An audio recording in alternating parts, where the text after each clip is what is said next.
Welcome back, ladies and gentlemen. This is another edition of MMA Draft. I am Frank Trigg in Don Best Studios here in Las Vegas, Nevada. Also in Las Vegas, Nevada, at her home, is Jordan McDonald. Jordan, how are you? I'm good. Thanks for asking. Sorry I came out a little bit late today. Had some technical issues earlier that I screwed up. I never, ever make a mistake, ever. Just ask all of my ex-wives, they'll tell you. This is totally my fault, so I apologize for being late. I hate not being on time, especially for you, because you are now becoming one of the bigger names in the game of mixed martial arts for the women. Now, you're dating Jake Ellenberger, which is obviously a huge name. I've had to get two guys prepared to fight him, both Jay Haran and Martin Kampman in my camp. Difficult task to put together. What's it like being in a relationship with both of you, not only are athletes, but both of you are athletes in the exact same sport? I think it's beneficial. I get a lot from the relationship in that, he's already at a higher level, so I can see how he trains, how he eats, how he, mentally prepares, and learn from him. And then, they say the couple that plays together stays together. It gives us, something to talk about. If you train MMA and you're serious about it, it takes up your whole life. So it gives us that common thread. I think a lot of MMA fighters that have a relationship with someone that's not in the sport, that's a common problem, is that, they spend too much time in the gym or they can't really relate to one another. So it's a positive thing, and it's definitely helped me out a lot. Now, you were born and raised in South Carolina, and you made the move to Vegas to train for fighting. To specifically work on your MMA career. Now that you're in Vegas, is it a little? I mean, obviously it's different than South Carolina, but are you a little bit more settled in and kind of feel more comfortable here and found a way to train? And with that being said, do you find it difficult finding male training partners to work out with? Because not that many females here in town to train.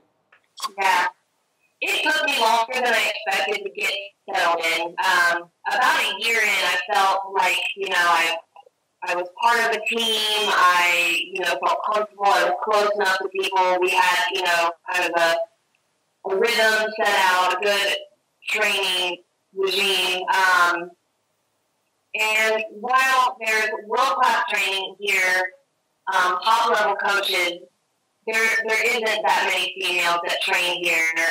Vegas is also a very transient town, so not a lot of people. There's a lot of people here that come here for certain periods of time, but not for the long haul. So that's an issue, but that's an issue with any female fighter, and it's an issue any female fighter is very well accustomed to. So you learn how to train with the guys, and there's smaller weight guys that I train with, and that helps. And you become pretty good at learning how to translate what you learned, maybe practicing with a bigger person.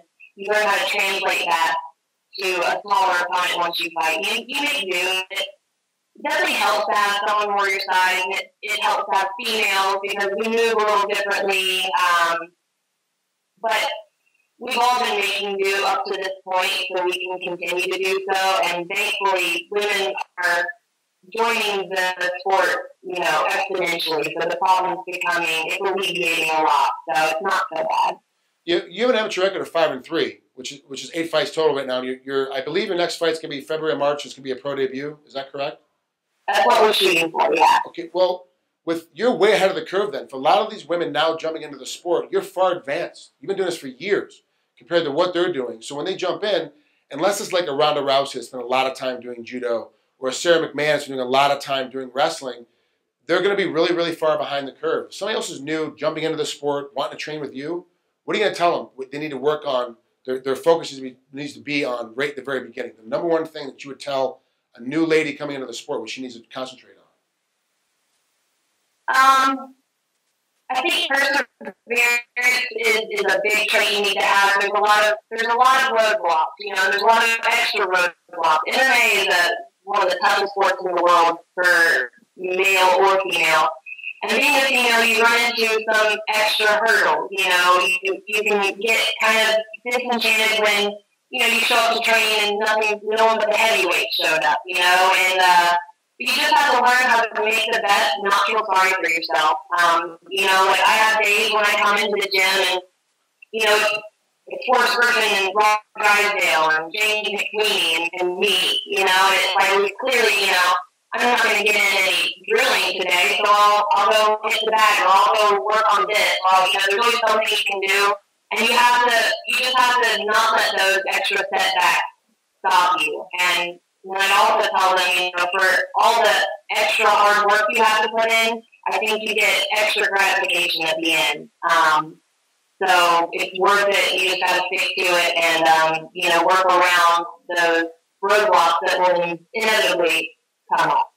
Did the signing of Ronda Rousey to the UFC make you excited to realize that now the UFC is going to jump on board with the women's division?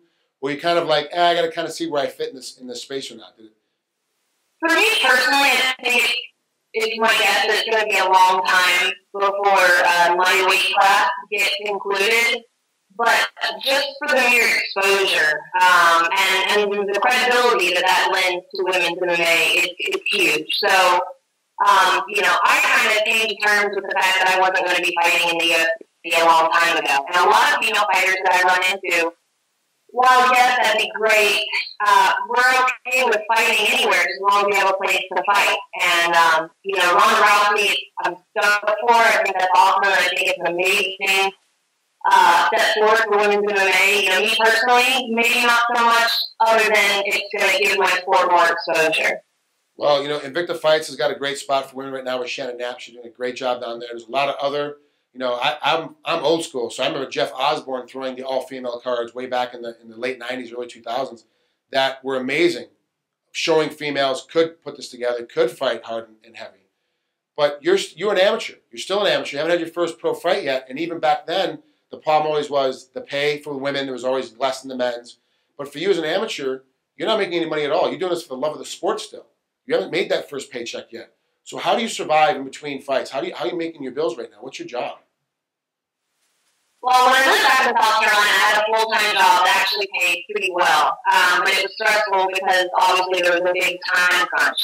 Since I moved out here, I don't have full-time employment, but I'm signed with the Platinum Agency, which is a modeling agency that does a lot of promotional work. So the thing I do the most and I enjoy the most is I'm a golf caddy. And it's easy, you get to be outside, you know, it's fun, and, you know, you get a set rate and then you get tips, and people out in Vegas, they usually fit pretty well. And so for the amount of hours that I'm putting in, I'm making good money, and I'm able to, you know, do what I love more. You know, I certainly took a bit of an oath to poverty when I left my full-time job, but, you know, only the top maybe 5% of fighters, male or female, make good money, you know, so no one's really in this for the money, I don't think. But yeah, I'm able to supplement my income relatively well doing that, and still have a lot of time to train, so that's good. Well, beautiful, Jordan. I appreciate you coming on here. Sorry we're a little bit late getting this interview done. I really appreciate you coming on here with MMADraft.com. And good luck in your fight. Hopefully it's in February, because I want to see you fight sooner than later. But if it's in March, I'll still be watching. It doesn't make a difference. Awesome. Thanks for having me. I appreciate it. You got it. We'll talk to you soon. All right. Bye.